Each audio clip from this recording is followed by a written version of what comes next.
नमस्कार, हमारा उत्तर प्रदेश देख रहे हैं आप। मैं हूं आपके साथ भावना त्रिपाठी।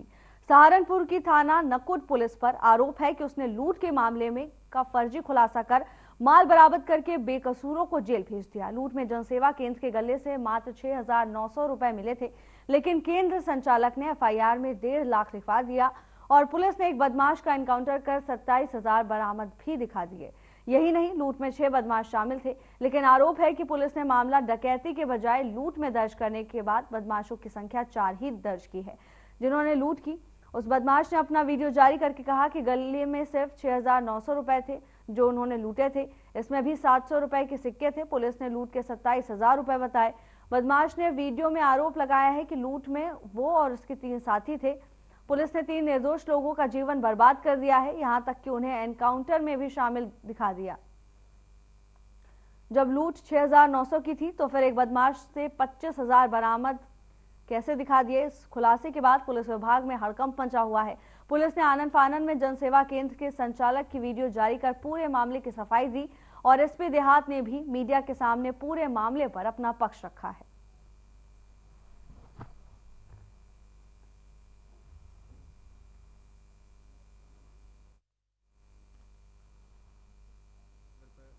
लूट हुई थी, उसमें मैं भी था और मेरे साथ 5 लड़के और थे।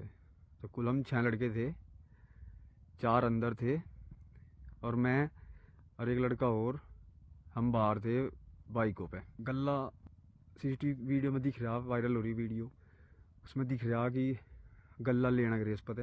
उसने पूरा पूरा गल्ला दे दिया दराज निकाल के और उसने 1.5 लाख रुपए लिखवाए। उसमें सिर्फ और सिर्फ 6900 रुपये थे भाई, 700 रुपये रेजगारी और 6200 रुपये 10-10 के और 20 के 50 का और 2 सिर्फ 500 के ये थे। अब बात हुई निखिल लड़का जो उठाया परसों, उसकी मुठभेड़ दिखा दी, पैर में गोली मार दी और उसे बता दिया कि उस पर 25,000 रुपये आए थे उसके बांटे। मतलब पुलिस ने बताया कि निखिल ने ये बयान दिया कि 25,000 रुपये सबके बांट आए और 2,000 रुपये मेरे चला दिए, 23,000 रुपये मेरे पे ये बचे और एक तमंचा, एक चोरी की मोटरसाइकिल ये दिखा दी उस पर। भाई पहले तो जब वो लूट में ही नहीं था तो उसके पैसे कहाँ से आ गए? और पहली बात तो जब 6900 रुपये ही सारे थे में, तो 23,000 रुपये उस पर 25,000 कैसे चले गए? और सबसे मेन बात तो ये है, मतलब वो लड़का उस लूट के आसपास भी नहीं था, 6-7 किलोमीटर दूर था ना। तो वो सीसीटीवी कैमरे में दिखा दो हाँ भाई अंदर था या बाहर था। सोशल मीडिया के माध्यम से एक वीडियो संज्ञान में आया है। इसमें जो वीडियो में दिख रहा है इसका नाम विनेश नागर और बिन्नी है। यह गंगो के ग्राम खैरसाल का रहने वाला है। 21 दिसंबर को हुई थाना नकुड़ के कस्बा अम्बेठा में एक जनसेवा केंद्र में जो लूट हुई थी, इसके और इसके साथियों ने मिलकर यह घटना कारित की थी। कुल 8 लोगों ने यह घटना कारित की थी, जिसमें कि 1-2 लोग रैकी करने के और बाकी लोग जो है घटना में शामिल होना प्रकाश में आया है। इन सभी की जो इसमें से टोटल 5 लोगों की अभी तक अरेस्टिंग की जा चुकी है। सभी वैज्ञानिक साक्ष्य और सीसीटीवी और कॉल डिटेल्स के अनुसार इनका जो है नाम भी प्रकाश में आया है। और जो ये आरोप लगा रहा है ये पूरी तरह से बेबुनियाद है। जो वीडियो में दिख रहा है ये खुद ही एक पेशेवर अपराधी है। इस पे 19 से ज्यादा मुकदमे जनपद सहारनपुर, शामली और मुजफ्फरनगर में पंजीकृत है और अधिकतर लूट और डकैती के मुकदमे इस पे पंजीकृत है। 21 दिसंबर की रात में लगभग 8:05 पे 4 बंदे दुकान के अंदर आए और उनमें से 2 ने तमंचा निकाला। वैसे ही तमंचा था उनके पास, तो उन्होंने मुझे दिखाने के बाद उन्होंने सबसे पहले बोला कि सीधा कि जो कुछ तुम्हारे पास है सब दे दो। और मेरा बड़ा भाई शुभ्रांशु कुमार जैन, मेरे सगे बड़े भाई हैं, वो बराबर में बैठे हुए थे। तो उनसे उसने मोबाइल छीनने की कोशिश की। भाई ने देने में थोड़ी सी आनाकानी की, फिर उन्होंने छीना झपटी की और उन्होंने मोबाइल छीन लिया। और जब उन्होंने मुझसे पैसे मांगे तो पैसे मांगते हुए मैं थोड़ा आनाकानी करने लगा, तो उन्होंने गोली मारने की एकदम से धमकी दी मुझे। तो इससे मैं डर गया और डर के मैंने जो पूरा गला था उनको निकाल कर वो दे दिया और वो फिर दुकान से भाग गए। और भागने के बाद मैंने उनका थोड़ा पीछा भी किया, थोड़ी दूर तक मैं उनके पीछे भी गया, बट वो मुझे कहीं भी नहीं मिले। पुलिस ने, देखिए मैं बताता हूँ, ये हमारी शॉप है, बैंक है, सीएसपी बैंक है, तो इसमें पूरे दिन पैसा आता है और जाता है। अब ऐसा तो नहीं हम कर सकते कि बार बार पैसा गिनेंगे और बार बार रखेंगे। वो पूरे दिन का आता रहता है। ऑन एवरेज अगर हमारे पास होता है 1 से 1.5 लाख रुपये उस गले के अंदर था ही था। और जैसे कि उसमें कहा गया है कि उसमें रेजगारी मिली है 700 रुपये की, क्योंकि हमारे यहाँ कोई भी 10, 1, 2, 3, 4, 5 रुपये का 10 रुपये तक का कोई काम नहीं होता है, तो उसमें तो रेजगारी होने का कोई सवाल ही पैदा नहीं होता, उसमें अंदर बड़े ही नोट थे। देखिए मैं बताता हूँ कि मुझे नहीं लगता कि ऐसा जो कुछ वो कह रहा है कि सच कह रहा है, क्योंकि इस पूरे मामले में जितना सहायता और जो कुछ पुलिस ने किया है वो वाकई काबिल तारीफ है। उन्होंने जिस समय भी वारदात हो रही थी उस समय भी मैंने उनको फ़ोन किया तो तुरंत एक्शन लिया गया, तुरंत ही हमारे पास आए। आज़ाद सिंह जी थे और वहाँ पे ऐसे ही जो कोई भी था सब हमारे पास भी आए और उन्होंने अच्छे से तहकीकात भी की, मुझसे पूरा मामला भी समझा, सब कुछ किया उन्होंने। तो इसलिए मैं इस चीज़ को नहीं मानता कि वो कुछ कि सही कह रहा है बंदा।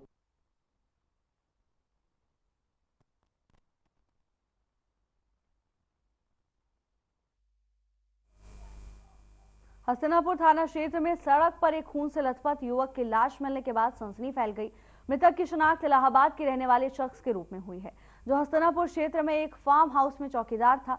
पुलिस मामले की जांच में जुट गई है। बताया जा रहा है कि सुबह कस्बे के मुख्य मार्ग के निकट गली में शराब के ठेके के पास क्षेत्रवासियों ने एक युवक की खून से लथपथ लाश पड़ी देखी, तो वहीं युवक की हत्या धारदार हथियार से की गई थी। सूचना के बाद पुलिस मौके पर पहुंची और घटनास्थल की जांच पड़ताल करते हुए मृतक के कपड़ों की तलाशी ली।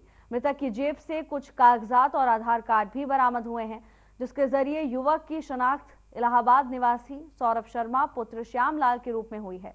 तो वहीं पुलिस को जानकारी मिली कि मृतक हस्तिनापुर क्षेत्र स्थित एक फार्म हाउस में चौकीदारी का काम करता था। हालांकि अभी इससे ज्यादा कोई जानकारी नहीं मिल सकी है, जिसके बाद पुलिस ने युवक के शव को पोस्टमार्टम के लिए भेज दिया है और आगे की कार्रवाई में पुलिस जुटी हुई है। थाना प्रभारी ने बताया कि मृतक के परिवार के पहुंचने के बाद आगे की कार्रवाई की जाएगी।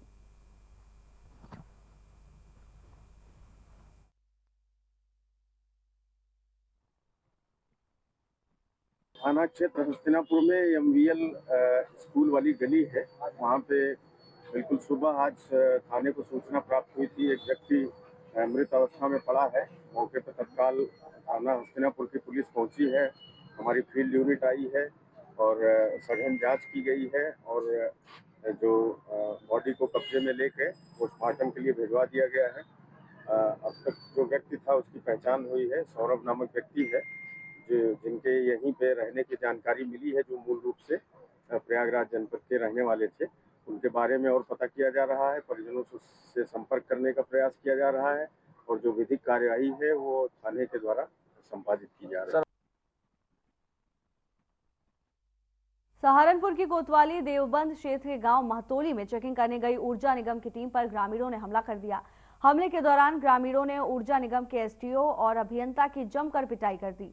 ग्रामीणों के हमले से बचने के लिए ऊर्जा निगम के अधिकारियों ने गांव में स्थित एक मकान में घुसकर खुद को कमरे में बंद कर लिया, लेकिन इसके बावजूद ग्रामीण लाठी डंडे चलाकर उनके पीछे चलते रहे।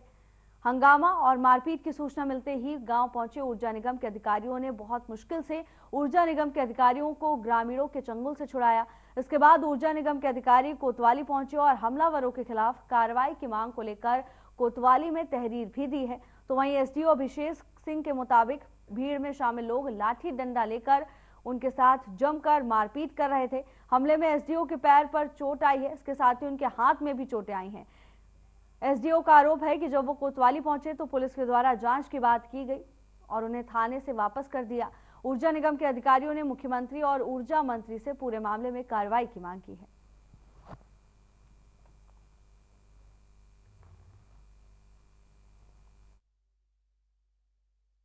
तो वहाँ पे हम लोग बकाये पे जो डिस्कनेक्शन कराने गए हुए थे, तो एक कंज्यूमर है, उनका हम लोग डिस्कनेक्शन करा रहे थे बकाये पे, वो बिजली चोरी में भी चला रहे थे। तो हम लोगों ने उनका वीडियो बनाया। तो उसके बाद जब हम लोगों ने डिस्कनेक्शन करा के आगे चले तो वो प्रेशर डालने लगे कि नहीं हमारा केबल जोड़ो।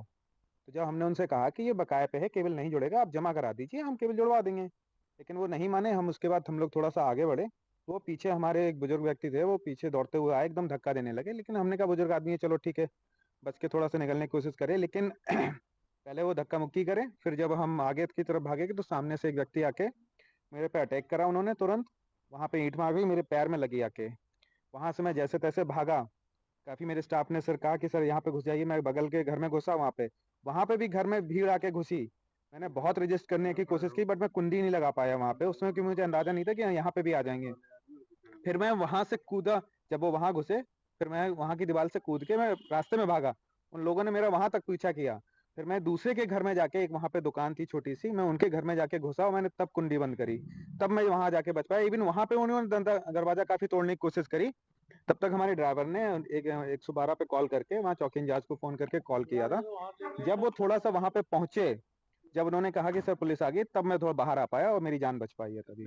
इसमें थाना देवबंद के ग्राम महतौली में बिजली कर्मचारी अपने काम से वहां पर गांव में गए थे, तो उनके साथ जो है गांव के कुछ लोगों द्वारा झड़प की गई, मारपीट के आरोप उन्होंने अपनी तहरीर में लगाए। तो इसमें थाना देवबंद पर बिजली कर्मचारियों की जो तहरीर प्राप्त हुई है, उसकी तहरीर पर मुकदमा पंजीकृत कर लिया है। इसमें 3 नामजद हैं और अन्य कुछ लोग जो हैं अज्ञात हैं।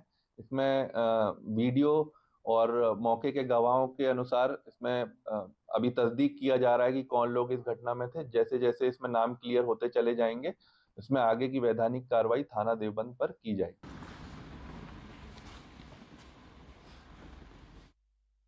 बिजनौर में उच्च शिक्षा प्राप्त करने वाले 60 बच्चों को सम्मानित किया गया। समारोह का आयोजन अल अजहर एजुकेशन ट्रस्ट ने किया था। तो वहीं MBBS गगन प्रताप सिंह ने समारोह का फीता काटकर शुभारंभ किया। समारोह को लेकर नहटौर थाना प्रभारी ने कहा कि शिक्षा से ही आप क्राइम से बच सकते हैं, शिक्षा ही आपको अच्छे बुरे का ज्ञान देती है। समारोह में तूफानी काफिला के संपादक इमामुद्दीन भारती को भी सम्मानित किया गया। कार्यक्रम का आयोजन थाना नहटौर क्षेत्र के निजी मैरिज हॉल में किया गया।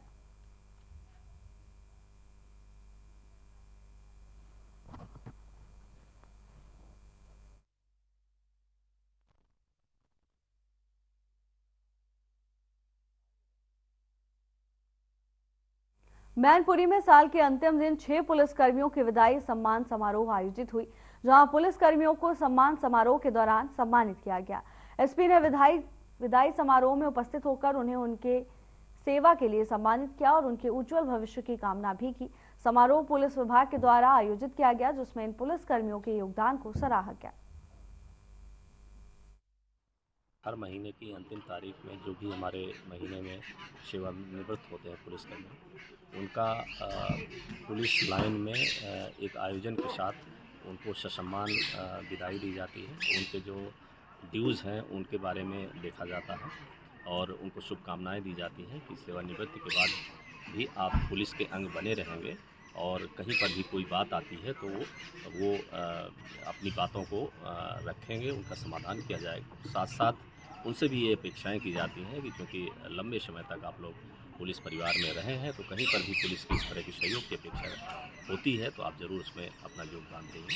तो आज हमारे जनपद में 6 पुलिसकर्मी सेवानिवृत्त हुए हैं और उनके परिजन भी आए हैं, उनको ससम्मान आज यहाँ से। बीजेपी सांसद साक्षी महाराज ने अखिलेश यादव के मुख्यमंत्री आवास की खुदाई वाले बयान पर पलटवार किया। उन्होंने कहा कि अखिलेश यादव को केवल मुख्यमंत्री आवास ही दिख रहा है। इटावा में उनका आवास है, पहले वहां खुदवा के देख लें। इसके साथ ही उन्होंने कहा कि फतवा जारी करने वाले समझ लें कि हिंदुस्तान शरीयत कानून से चलने वाला नहीं है।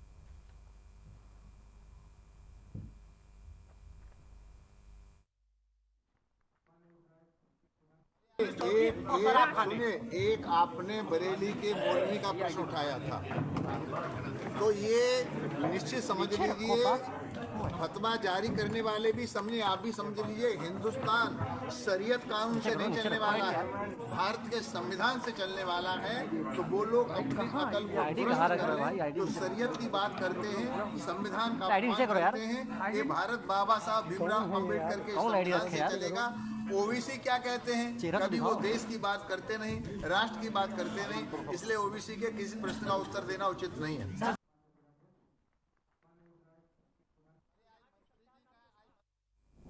खबर बांदा जिले के बिसंडा थाना क्षेत्र के मारौली गांव की है, जहां घरेलू विवाद के चलते दामाद ने अपने ससुर की पीट कर हत्या कर दी। बता दें कि घायल अवस्था में ससुर को जिला अस्पताल में ले जाया गया। इलाज के दौरान शख्स के ससुर की मौत हो गई। पुलिस ने हत्या के आरोपी दामाद को गिरफ्तार किया है।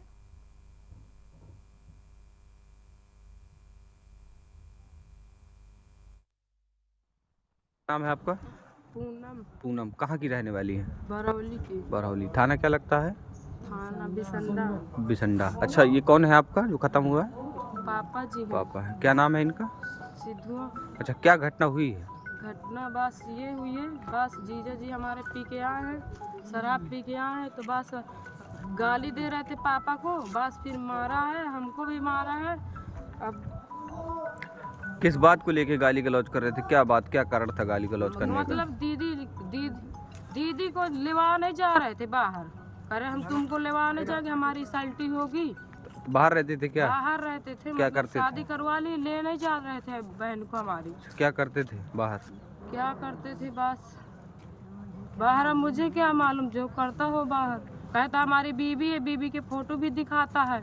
तो क्या पहले भी मारपीट वगैरह कोई गाली गलौज हाँ, करते थे क्या? पहले भी हुई है। तो किस बात को लेकर करते थे? इस बात की बस यही है कि लेवा नहीं जाते, अच्छे से रखते नहीं, मारते पीटते हैं। और जनपद बांदा, थाना विशंडा, ग्राम बरौली में सिधुआ पुत्र रामपाल, इनकी उम्र करीब 50 वर्ष होगी और इनके दामाद से जो है मारपीट हुई। दामाद ने इनके साथ मारपीट की, जिसमें इनको चोटें आई, जिला अस्पताल ले जाया गया, जहां पर इनकी मृत्यु हो गई है। ये दामाद पिछले 20 दिन से यहीं पर रह रहा था अपनी ससुराल में, और पत्नी संगम जो थी, जिसकी 6 साल पहले शादी हुई थी, इनमें मारपीट करता था, तो मायके में रह रही थी।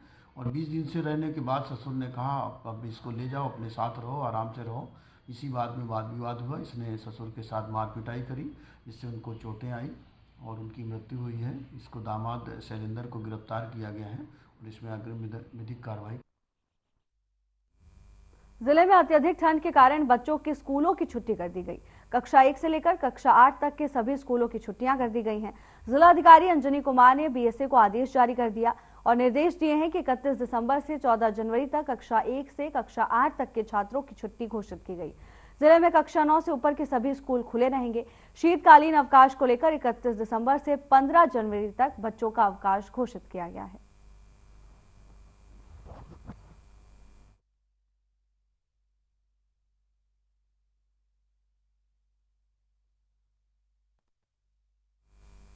महाराजगंज में आग की लपटों का तांडव देखने को मिला। बता दें कि आग इतनी भयंकर लगी जिसमें 3 मवेशी समेत लाखों की कीमती सामान जलकर राख हो गए। झोपड़ी में आग लगने का मुख्य कारण शॉर्ट सर्किट बताया जा रहा है। ग्रामीणों ने कड़ी मशक्कत के बाद आग पर काबू पाया। पूरा मामला महाराजगंज के नौतनवा थाना क्षेत्र के अड्डा बाजार का है।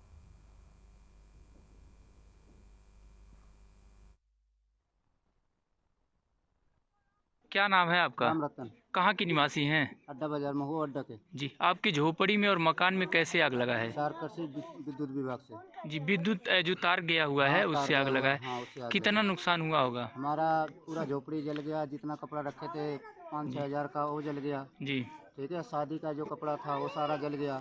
3-4 रजाई जल गई, 2 चारपाई जल गया, 3 बकरियां जल गई। ठीक है। सिलाई मशीन जल गया हमारा। साइकिल जला है 2। ठीक है। उसके बाद में जो घर में आग लगी है उधर हमारा जंगला जल गया है, जो ऊपर में रखे हुए थे और सामान, वो सारा सामान बक्सा बुक्सा सारा जल के राख हो गया। आरसीएल कंपनी के चेयरमैन मनोज यादव पर केस दर्ज किया गया। आरोप है कि महिला सीए के केस दर्ज करने के बाद चेयरमैन ने पीड़िता को धमकी दी। कंपनी का महिला सीए ने छेड़छाड़ पर आरोप लगाया है। शाहजहांपुर जिले के काठ थाने में पूरे मामले को लेकर मुकदमा दर्ज किया गया। आरसीएल कंपनी के चेयरमैन पर पुलिस कड़ी कार्रवाई करेगी। मैनपुरी में महिला सीए ने चेयरमैन पर गंभीर आरोप लगाया है। महिला का कहना है कि पहले सीए ने उसके साथ छेड़छाड़ की और शिकायत करने के बाद उसे धमकाया भी गया है। तो वहीं अब पूरे मामले को लेकर पुलिस एक्शन मोड में नजर आ रही है। आगे सख्त कार्रवाई पुलिस की ओर से इस मामले को लेकर की जाएगी। गहनता से पूरे मामले की जांच की जा रही है। सभी आरोप और प्रत्यारोप को जांच करने के बाद पुलिस एक्शन लेगी। मैनपुरी में चेयरमैन मनोज यादव पर महिला सीए ने गंभीर आरोप लगाए हैं। महिला सीए का कहना है कि चेयरमैन ने उसके साथ छेड़छाड़ की। तो वहीं शिकायत करने पर पीड़िता ने धमकी देने का आरोप भी चेयरमैन पर लगाया है। फिलहाल पुलिस पूरे मामले की जांच में जुटी हुई है। हर एंगल से पूरे मामले को लेकर जांच पड़ताल पुलिस के द्वारा की जा रही है।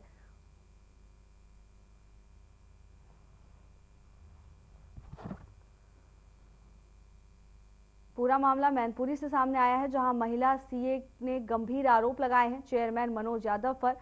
महिला का कहना है कि उसके साथ चेयरमैन ने छेड़छाड़ की है और धमकी भी दी है।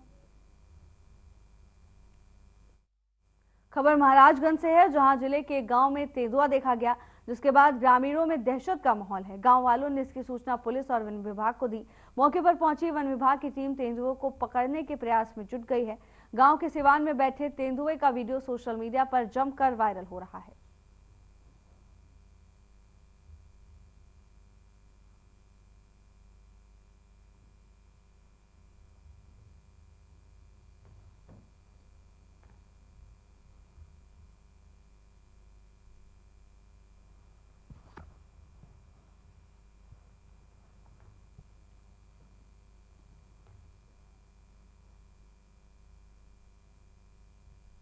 विधायक पंकज गुप्ता ने महाकुंभ को लेकर प्रेस वार्ता की, जहां उन्होंने कहा कि सनातन धर्म और आस्था का दुनिया का सबसे बड़ा संगम प्रयाग महाकुंभ है। 12 सालों के बाद प्रयागराज में लगने वाला महाकुंभ मेला पवित्र नदियों गंगा, यमुना और सरस्वती के संगम स्थल पर लगता है। कुंभ मेला हिंदू धर्म की सबसे पवित्र और प्राचीन परंपराओं में से एक है। हम सब सनातन बंधुओं की आस्था का ये संगम है और आत्मशुद्धि का अवसर प्रदान करता है। संगम में स्नान करने से पापों का नाश और आत्मा की शुद्धि होती है।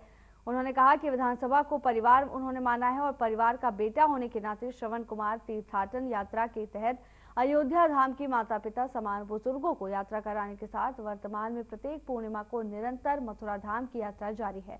जहां महाकुंभ का अवसर आया तो माता पिता के समान बुजुर्गों के चरणों की सेवा का एक अवसर मानते हुए 14 जनवरी 2025 से यात्रा चलाने का प्रयास शुरू होगा।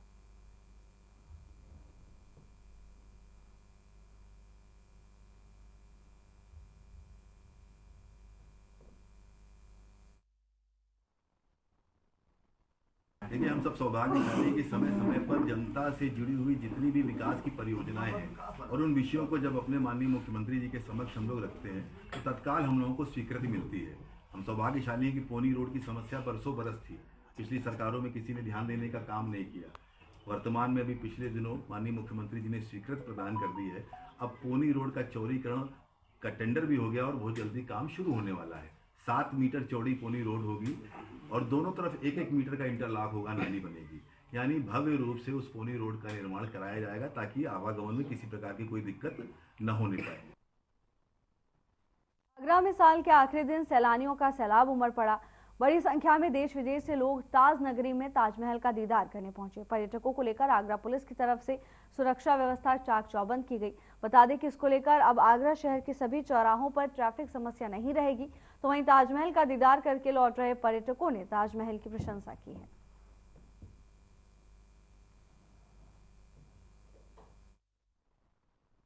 myself डॉक्टर देवांशी कोठारी और मैं राजकोट गुजरात से आई हूँ आगरा देखने के लिए। Taj Mahal which is one of the best place, 7 wonders of the world में से एक है और बहुत अच्छा है। शाहजहां ने अपनी वाइफ मुमताज़ के लिए बनाया है और 22 इयर्स उसको लगे इस अद्भुत चीज़ को बनाने के लिए, तो बहुत अच्छा है। हमने यहाँ पे घूमा, देखा, चारों पिलर्स देखे, तो बहुत हमारे गाइड ने बहुत अच्छा हमें दिखाया।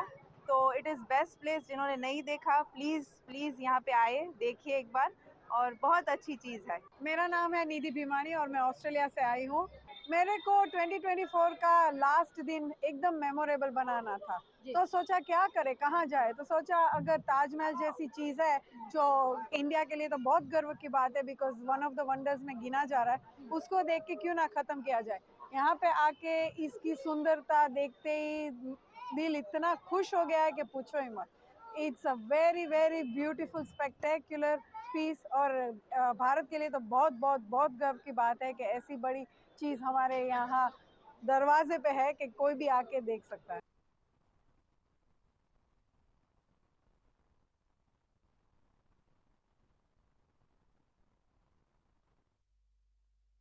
फिलहाल के लिए बस इतना ही। जल्द हाजिर होंगे नई अपडेट्स के साथ। नमस्कार।